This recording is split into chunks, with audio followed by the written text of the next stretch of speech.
But we had a very good discussion last week. And I think that it was a discussion that really needs to be had almost on a regular basis in a lot of different types of settings, because things just seem to talk about this whole area of submission and what does that actually scripturally look like for a woman. What is the obligations for men? That has gotten so skewed over the years that I think having that conversation just, whenever it comes up within a passage, and I use the extreme example of Vashti refusing the king's command, which she did right in doing. But we want to pick this up and look at his response, and that's chapter 1, verse 12. We spent the whole week last week talking about the first part of verse 12. We're going to pick up the second part of verse 12. After Queen Vashti refused to come, then the king became furious and burned with anger.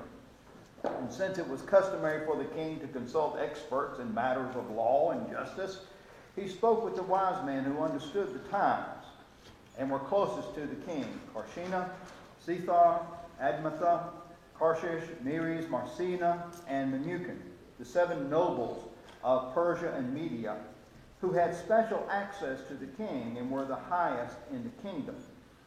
According to the law, what must be done to Queen Vashti? He asked. She has not obeyed the command of the king Xerxes that the eunuchs have taken to her. Then Memucan replied in the presence of the king and the nobles, Queen Vashti has done wrong, not only against the king, but also against all the nobles and the peoples of all the provinces of King Xerxes. For the queen's conduct will become known to all the women, and so they will despise their husbands and say, King Xerxes commanded Queen Vashti to be brought before him, but she would not come. This very day the Persian and Median women of the nobility who have heard about the queen's conduct will respond to all the king's nobles in the same way. There will be no end of disrespect and discord. Therefore, if it pleases the king, let him issue a royal decree, and let it be written in the laws of Persia and Media, which cannot be repealed, that Vashti is never again to enter the presence of King Xerxes. Also, let the king give her royal position to someone else who is better than she. Interesting passage of Scripture. Now, at the end, or maybe even at the height of Xerxes' self-exaltation, this was, with the big banquet, trying to get all of his nobles probably on board to invade Greece. Alcohol was flowing freely. He is in high spirits, verse 10, from wine, when he made this proclamation for his queen to appear before him nude, and all these nobles.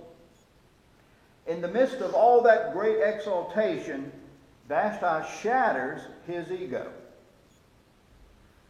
And rightly so. It was a dumb request to begin with, and she answered wisely. Here was his response to that. He became furious and burned with anger. And one of the things that we talked about that we would look at in the book of Esther are the triggers of hate. And here's our first example of this. The presumed insult to the king's ego, or to one person, somebody's ego. It can be a trigger of hate. So, you would think that the king, after,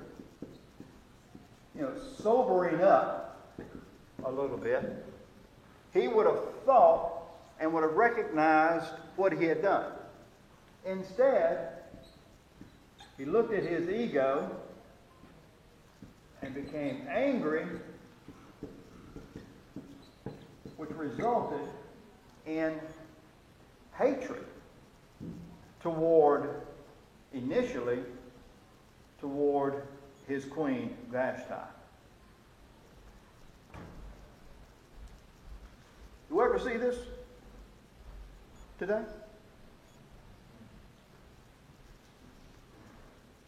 Ever had your ego injured and just got bent out of shape because somebody had the audacity to injure your ego, even though their injury to your ego was something that was fully justified on their part? Well, he was embarrassed in front of his friends. I mean, you just told the king of it. Not only that, I was going to say, especially God in front of his friends. When you embarrass him, that was it. Whether he was right or wrong, he was mad.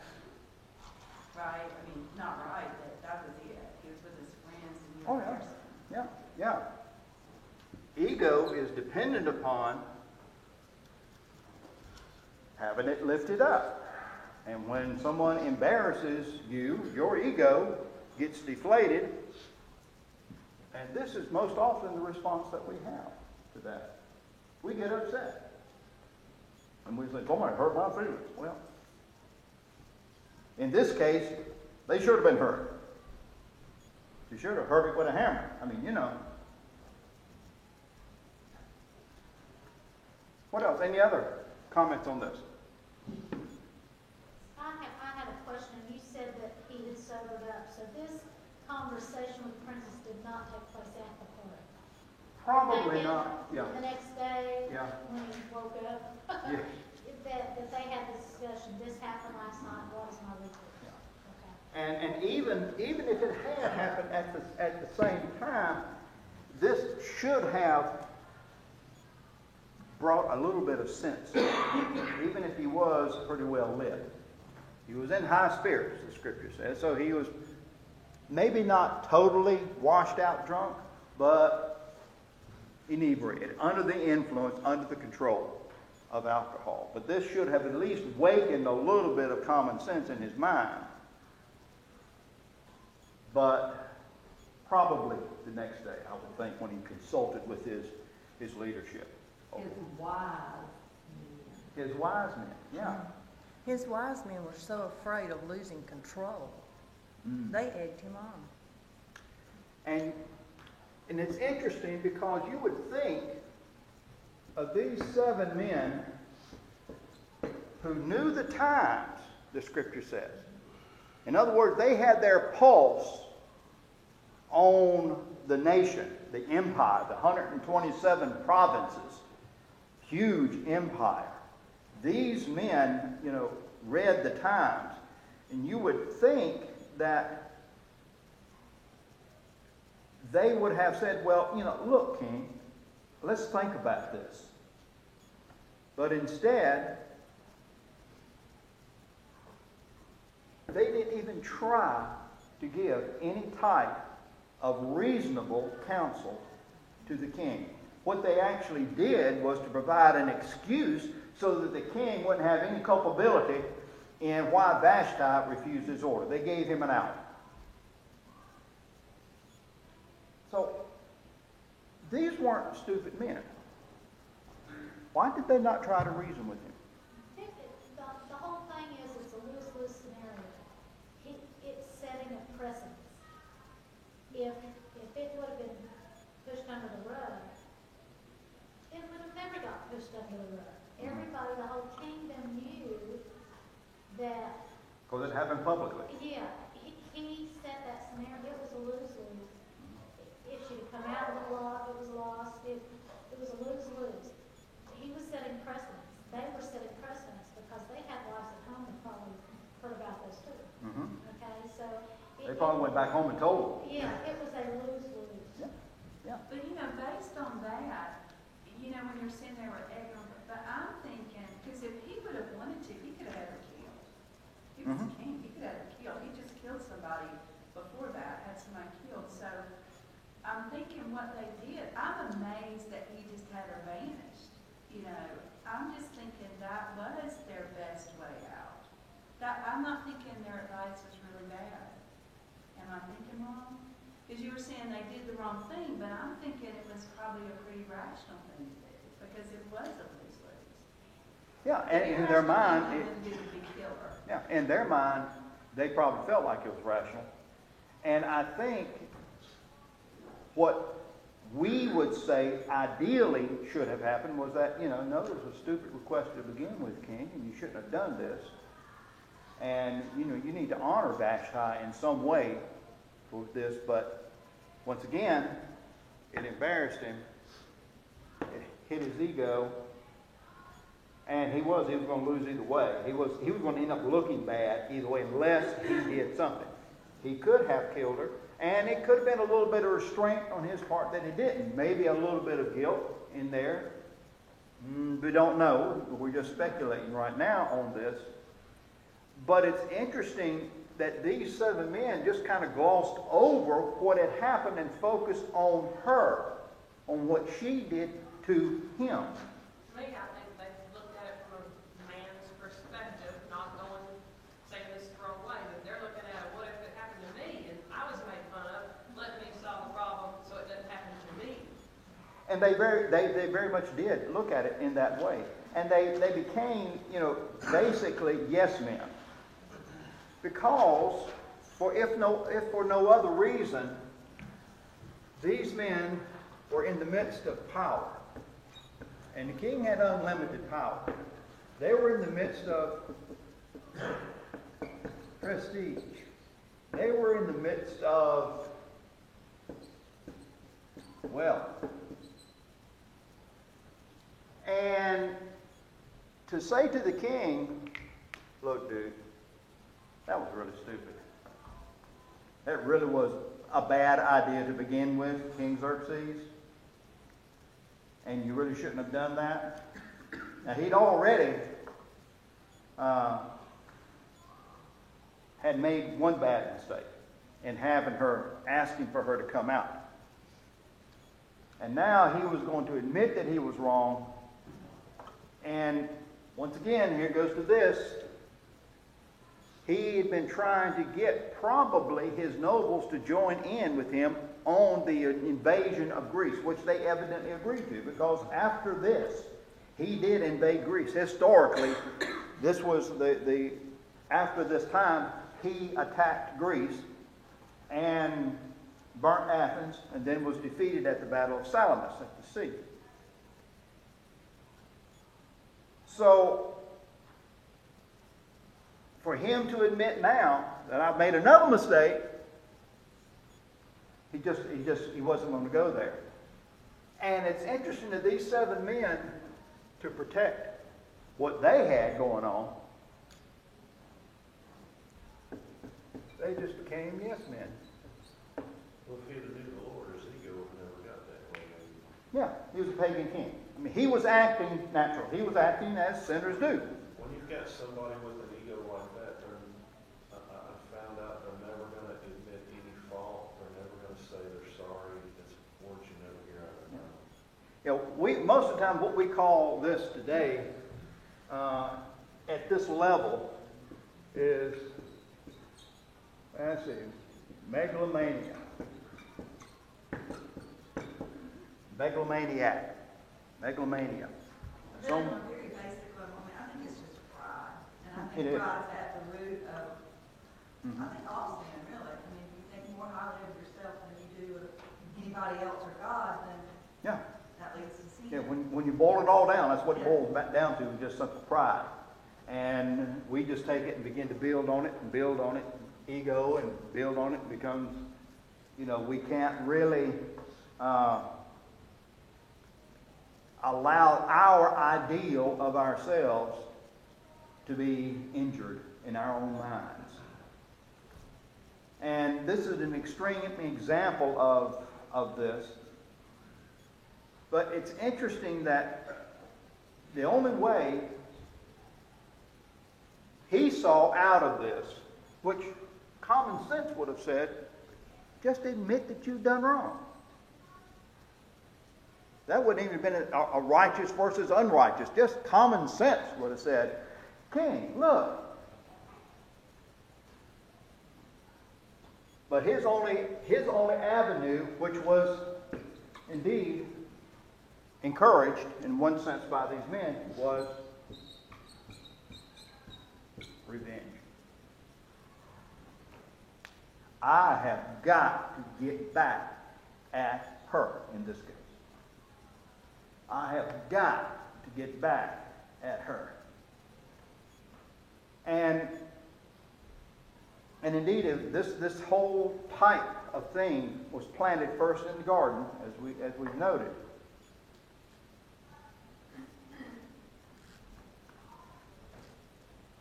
And this revenge and megalomania, embarrassment, ego, megalomania, runs down to the fact that I am better than anyone else. I'm better than that guy. In his mind, I'm better than that guy. She should have done what I said. I am better than she is.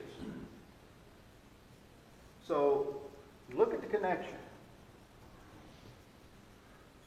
When we allow our ego, our self-centered estimation of ourselves, we allow our ego, our emphasis on ourselves, when we allow that to control how we act, how we respond, embarrassment is bound to happen.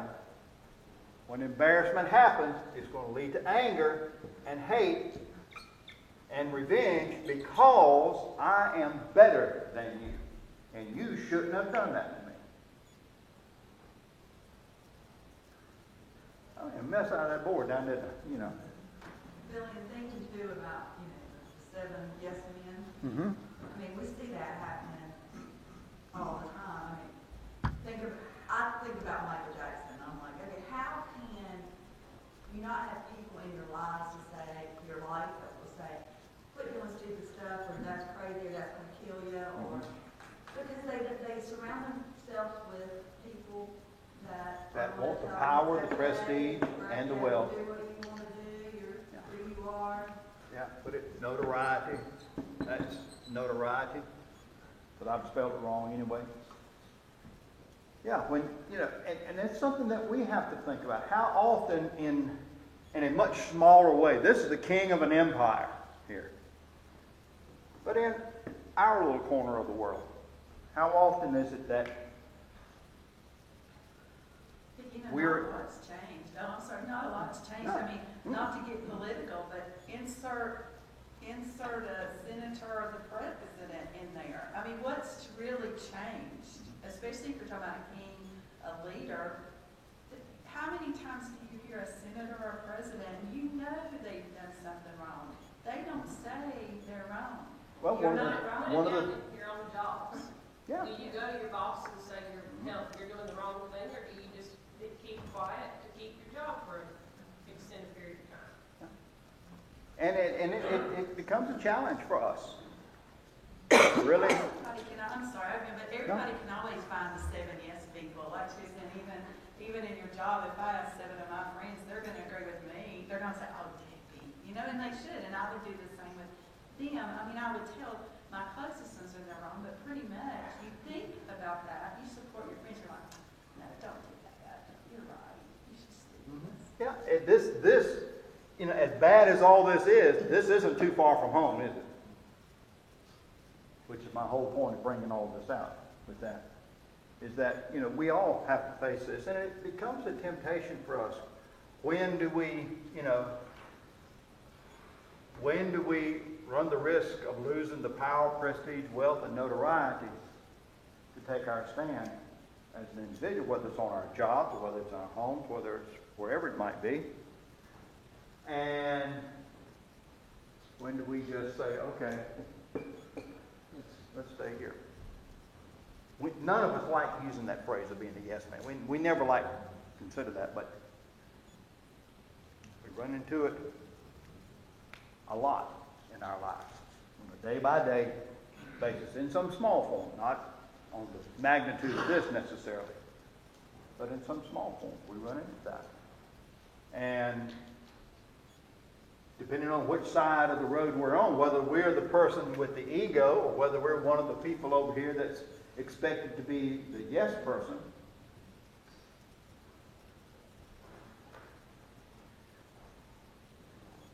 We have to manage that. Because The opposite of pride is humbleness, and there probably wasn't a humble Roman in his life. no, historically there wasn't. No, he was historically a bad king in a number of ways. And this megalomanian ego was certainly one of those that historians bring out about this king. So we have to just simply remember that, what it is, and I'm glad that Heather, you brought this up a moment ago, that this man, because what is it about us men, and I have this typed out some weeks ago. What is it about us men that we want to protect our vanity and our supposed manliness to the point of hurting others? Bless God, I'm a man. You can't talk to me like that. And what's that got to do with it? Really? I mean, I overheard. On the other side of that, like where I work, well, we really need to do it sometimes, but literally the next day it's forgotten. And you've got to forget. Yeah. So you got to continue working. Yeah, and I think that's a good point for us all to remember, because most every bit of this is unnecessary. And if we have an understanding of each other, whether it's in a job situation or whatever it might be in, that we can have, well, we have it in this classroom. I give you my opinion. I give you the things that I have studied. There's others of you that may have a different opinion every now and then, and that's okay. It's understood that that's okay. And I think if we can reach that place and have it in our jobs, especially in our jobs, but as well as in our personal life, that just because someone disagrees with it, that doesn't mean that you now have a personal slight that's been done against you. Nothing disagree. Let's work through this. Just like we You talked gotta know each individual. If somebody gets mad at the drop of a hat, you really don't pay attention to that anyway. But somebody that's reserved, it needs to be dealt with right then. And a bunch of sales guys, so we're all helping each other. You run into conflict of interest, and you name it, it can happen. Just keep going forward. You just don't harbor it. Yeah. And there's your key. You don't harbor it. He did. He did. And it led to revenge. And not only revenge against Vashti. This is the interesting thing about it. Memucan's advice was well received by the king because it primarily, let him off the hook of any responsibility for this fiasco that he had created. But look at how his personal revenge against her, being validated by the yes men, opened up a way to exercise even more power over his entire realm. This gets back to that ego of his. The advisors noted, this is what, they said, verse 19, if it pleases the king, let's make a law. Vashti is to never again enter the presence of the king. And let the king give her royal position to someone else better than she. But now, look at what the king gave in verse 21 and 22. The king and his nobles were pleased with this advice. So the king did as Memucan proposed. Look at the twist he put into it. He sent dispatches to all parts of the kingdom, to each province in its own script and to each people in their own language. I mean, he had this written down so that everybody would hear and understand. Proclaiming in each people's tongue that every man should be ruler over his own household. Now, where was that in what Memucan had mentioned? It wasn't there. Well, at that point, was that not a given anyway? I mean, women were looked at as basically property back then. Well, that's why he gave the order to begin with, Yeah, you know. I mean, so to go out and say, well, you should really your own household, I mean, can you do it? But the king saw this, and this is how he interpreted the advice of these yes men. They said, get rid of the queen and put somebody in her place. Because, and it's so funny when you see this, there will be no end of disrespect and discord if the women of the kingdom hear about what happened here. I mean, really? They'll all stop coming out naked. Yeah, they'll all stop doing stupid things that their husband asked them to do. What a concept. You know, how we can't allow that to happen, can we? You know, which is basically what they were saying. And to me, it's just hilarious. Ronnie, strike that last comment. Yeah.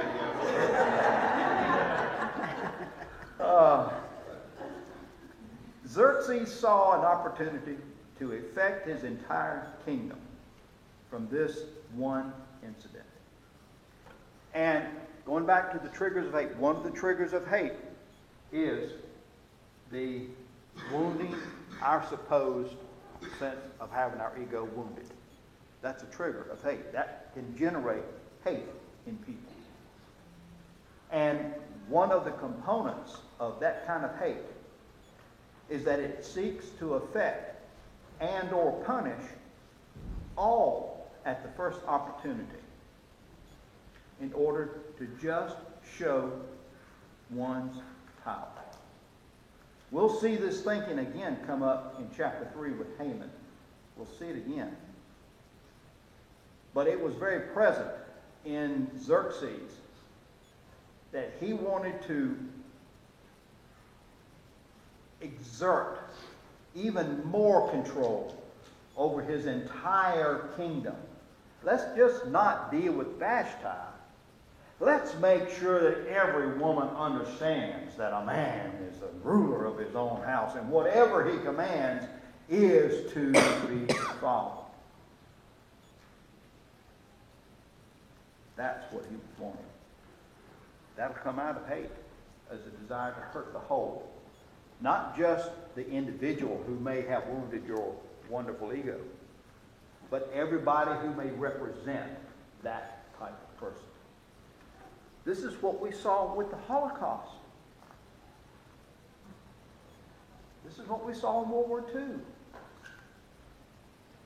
That type of hatred, for whatever reason, against any one person or some people, ended up being the hate of the entire people to destroy them. And we'll talk about this again and again as we go through the book. But sin and Satan is this way. What Satan seeks is the total destruction of the person, the family, the community, the society, the world. And it's the first step in that destruction is the destruction of our openness to a relationship with God. We want to serve ourselves instead of God. And when we go that route, we then open the door for Satan to continue to work, to eat away at everything that makes us us. Makes our families, makes our churches, makes our communities, makes our nations, makes our world, the world. That's when Jesus said the enemy comes not but to seek, to steal, kill, and destroy. That's not just one area. That's everything. He wants to destroy all of it because of his hatred against God. Why does Satan work so hard against us? Because he hates God. He knows we ain't doing anything to him. Everything he does to us is because he hates God. Why does he want to destroy the entire humanity that God created? Because he hates God. Why do people listen to that type of reasoning? Because they hate God.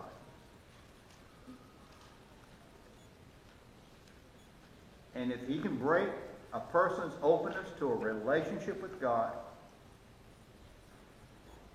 then after that is established, the breakdown of the rest of what is human is open to attack.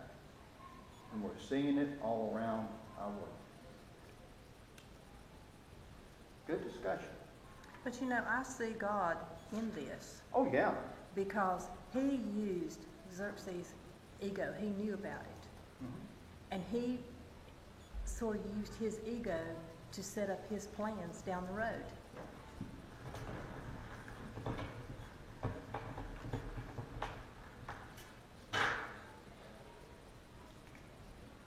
God's got something over here he wants done. In this case, the deliverance of the Jews. Xerxes' anger against Vashti and thus all the women of his kingdom. The Lord saw this, and he knew he was this way. And he used it. He knows he needs to bring someone in to help deliver. Esther's going to be that person. Mordecai's going to be that person. How do I get A to B? I'll use what I know is going to happen. Not that God made it happen. Not that he couldn't have gone a different route. But this is the route he saw was going to work. And we're going to see a number of dots out of these first couple of chapters. We'll talk about it by the end of chapter 2. That God connects together to bring an environment and a situation to a point to where he can use Esther and Mordecai and even the king to deliver his people. We're going to see that ability of providence. Because all we've talked about really so far in this chapter is a lot of just natural stuff. Just ordinary stuff. Way pagan kings lived. Way empires were ruled. It's just natural, plain old stuff. But one of the great things about providence, and we'll talk about it more next week, but one of the great things about providence is that God uses the ordinary things that most of us don't even pay any attention to connect all those dots at some point. And all of a sudden, we have an opportunity. All of a sudden, something takes place. And we just wonder, wow, how did that? Well, he's been connecting and weaving the dots for years, possibly, to bring this one little thing as part of his will into place. God's providence is not just so much something that we step into, but it is something that happens all around us to accomplish his plan that he knows in his mind is out there. His providence works through all of this stuff for it all to come together just at the right time. In his plan. It doesn't look like that to us sometimes, but in his plan, it's the right time. Good discussion. We'll pick it up again next week. Bill, we saw on the way to Washington yesterday, other people may have seen it. We always pay attention to church signs. Uh-huh. That's good. If we as America want God to bless America, we need to stop legalizing sin. Yeah, I saw that sign. Yes. Okay. Yes. I thought that was a really, that was good. Yeah. Yeah. And this person will probably get a lot of flack for that. Probably. Good discussion, y'all. Thank you.